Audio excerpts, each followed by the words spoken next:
Good morning, boys and girls, and welcome back to Factorio Beginner's Guide with Count Avacula Hello, everyone. and myself. By the way, Count Avacula, because he's red, he shows up as a biter on the Lies. minimap. So Lies. we were out hunting some biter bases earlier, and I kept looking around behind my back. Who's that behind me? Why is there a biter behind me? And it was just him. Right, as you can see on the map, if we look to the northwest, the biters have been removed from the sort of influence of our pollution ring, which is quite grand at this point. We are creating an enormous amount of pollution at right now. But in your absence, we've done a few things. You may notice that the perimeter of the factory has changed just slightly to include 2 copper deposits, which we are now belting over and joining onto the main copper line, which then runs over to the smelters. We also went out and tapped a couple of new oil patches because we were very, very low on oil, and we're going to need that in this episode. Yeah, Right. we're getting towards the quote unquote end game stuff, and end game stuff Yeah. in Factorio is all copper and all oil. So we had to Yes, go pick up plastics. more copper and oil, plastics, right? Yeah. And sulfur. But we had to Indeed. go pick up some more oil and copper, so be ready to go for today's episode. Today we're going to be touching on blue circuits, but what do we need them for? What are blue circuits for? Blue circuits will get used for the later versions of the modules. We have researched the highest tier of each type of module, that is speed, efficiency, and productivity. We're probably not going to be making modules in any extreme number. In many people's factories, you'll tend to put modules in everything you've got, but we are beyond that point for all intents and purposes. We don't really need them as much for that anymore, but what we do need them for is for power armor. That is pretty much the majority of the things that we don't yet have researched. Also the rocket silo, which, you know, is the end game condition. But to get to that, we're going to have to start with Armor Crafting 3. It's a very simple thing to research, but it does actually need the speed module, because this unlocks the first type of power armor, basic modular armor. We'll make one just to show what it is, but it is not something that is worth really being made if you're ready to move on to proper power armor. It's basically a proof of concept power armor, if you want. It'll show you what power armor can do without actually giving you the usefulness of real power armor. Power armor, yeah. Right, now for blue circuits, we are primarily going to need a very large supply of green circuits, and then red circuits and sulfuric acid. The red circuits and the sulfuric acid, super easy to introduce into the system. And they're already they're already in our factory somewhere. Yep. Yeah. The green circuits, though, that's going to require a setup similar to what we've got over for the red circuit production, and Shen is going to be working on that. I imagine down at the bottom of the bus, because that is where we tend to keep any factory that requires liquids to that side. So the pipe work typically is only on the south.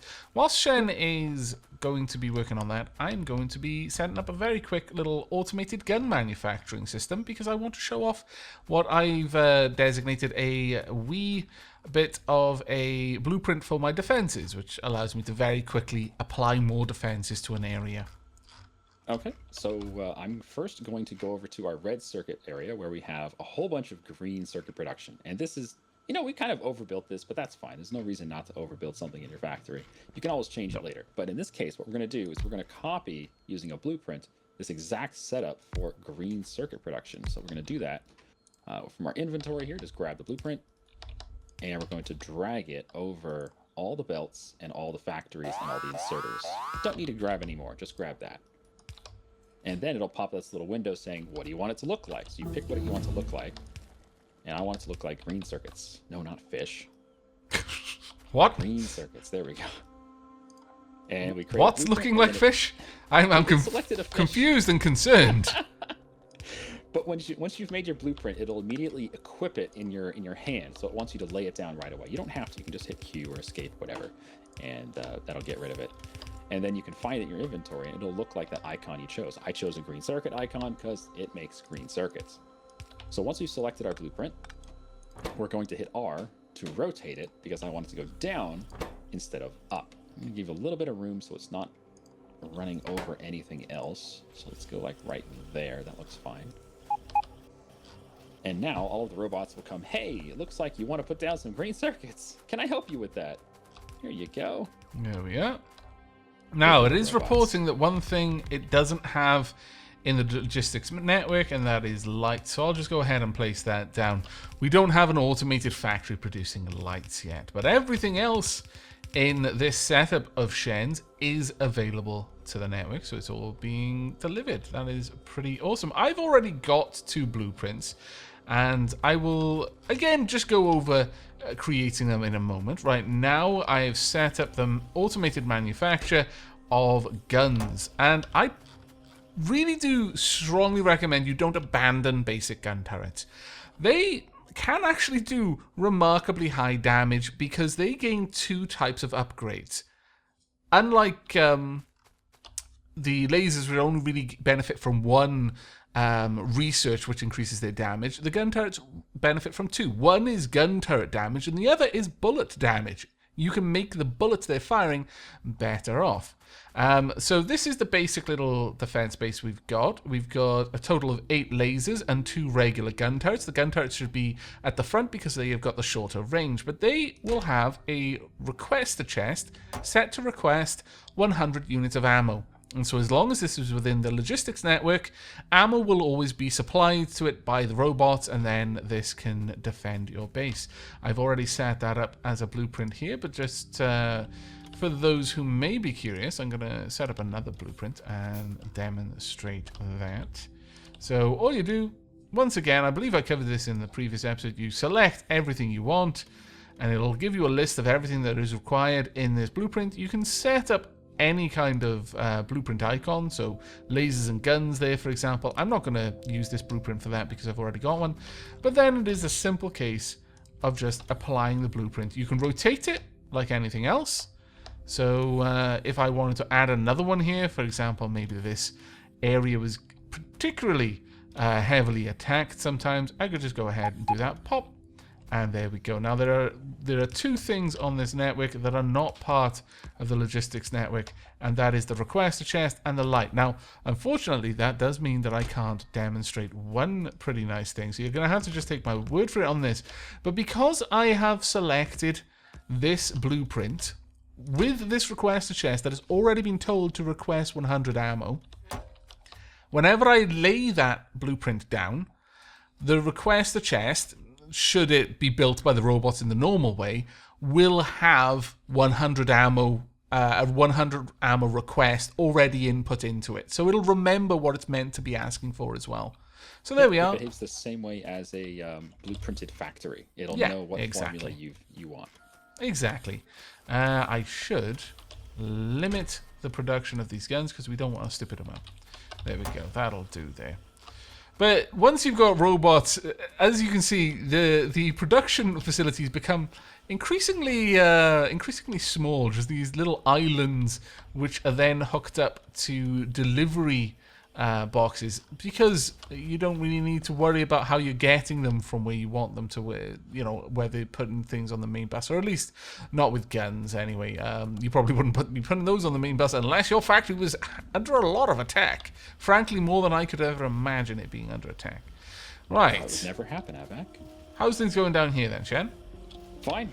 We've got some sulfuric acid coming up from the south. We've got our green circuits from the north. We just need to bring down some red circuits. We can start making some blues. Excellent, Can you grab me excellent, some excellent, red excellent. circuits from the belt, please. Certainly I can. Where do you want them to be brought? I'm trying to figure out if I want it to go horizontally, the blue factories, or if I want them to go vertically. Sure. Vertically seems like it would work, and I can easily... no, I can't, unfortunately. It's just not quite far enough. But what I can do is bring down the red circuits from above here. So let me go ahead and do that then. Let's do this. And this is one of the few factories that you actually need a liquid. So you'll have this liquid entry points with a little entry arrow on your factory, and just hit R if you want to put it on the different side.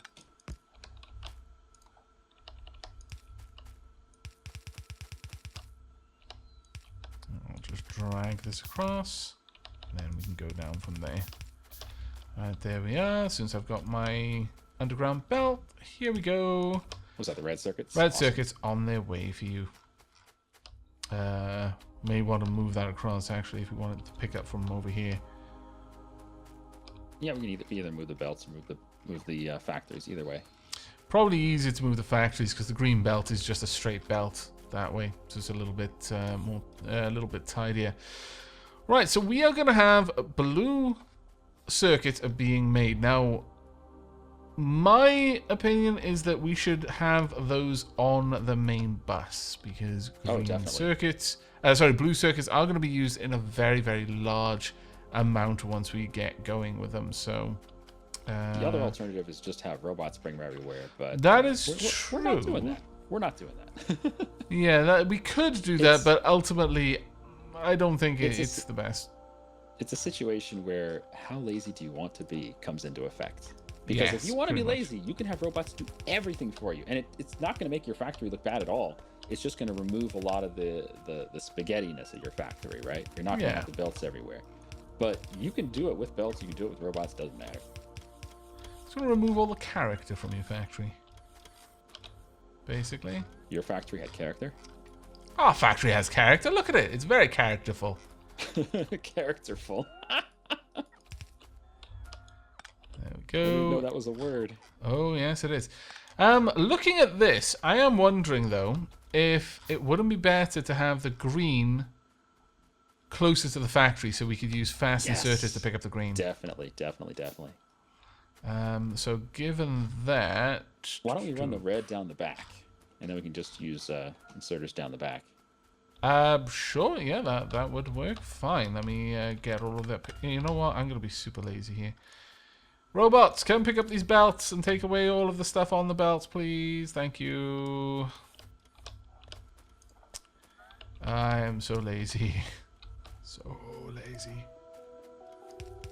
I'll run this down there. Looks good.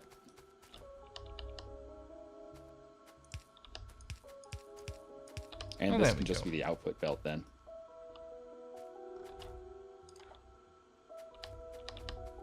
Perfect. I'll get those hooked up now. Awesome. And I'll use substations for the power would work normally, but just a little bit too far with the 2-belt system, so... Is that sad Aavak I hear? Yeah, it is sad Aavak. I like using substations. There we go. Perfect. Okay. Now each one of these takes 15 seconds to make. So with 6 of them, it's not quite as bad, but it's still not amazing. So we're not going to be producing these especially fast. We could always add more. Like this is simply something that we could blueprint if we wanted to add more. Yeah, it's not a problem. Let's pull that away. There we go. So how many of these are we going to need for... Oh, look at that. We got some blue circuits. How many of these are we going to need for just getting started? Like we just finished our research for Armor Crafting 3. So if we check the formula here for basic modular armor, it says we need 30 red and 5 blue and 50 steel. So we can make that right now. Damn it. I am not as practiced at doing this crazy devilry as Shen. All right, but, I've got my power armor. You've got your power armor. Fantastic. No, it's constructing. It takes like a minute. Oh. No, it's only 15 seconds. Okay. It feels like a minute, man. I'm looking at this thing. It's taking forever. Come on. There we go. I'll wait and collect my circuits in a moment. Oh, look at that. I'm a Ninja Turtle now. Look at that shit. If you actually face forward, we can see a little bit more of your gear. You've got a crazy mask on and everything. I know. There we go. Who you calling Green Mario? Right. If we want to do that, we'll just go ahead and we'll throw that together. It won't be too bad. And whilst we're doing that, we'll actually look at going into power armor. If you can, go all the way to the highest tier of power armor. Each tier of power armor basically gives you more room for the modules and things inside your armor. Yep. And there we go. If you don the armor, as I have done, and I assume Aavak is construct, there you go, and then you right-click on the armor in your little, what do you call that box on the bottom right? Your active inventory? I don't know. Equipment, I would say. Equipment. There you go. So if you right click on the power armor down there in your equipment, it'll say, or it'll show you this little grid. And what goes in the grid? What do you use this grid for? Do you construct axes in here? What do you do with this? Grid is where you put all of the module components for your power armor. Because you don't just have... I've actually set that up completely wrong. Shen, you're so much better at this than me. No, what have I done? Oh, you're trying to get him to balance? Yeah. There we go. I'll do it. Anyway, I'll do it. Yeah. But effectively, you put in different components in here, which then get used to give your armor functionality. Right now, I mean, the armor is quite durable. It's got a significantly higher durability than your basic armor. In fact, it's twice as durable. But insofar as its resistances, it's really nothing amazing. Honestly, it's not particularly different to heavy armor, except in that it can take more of a beating before it breaks.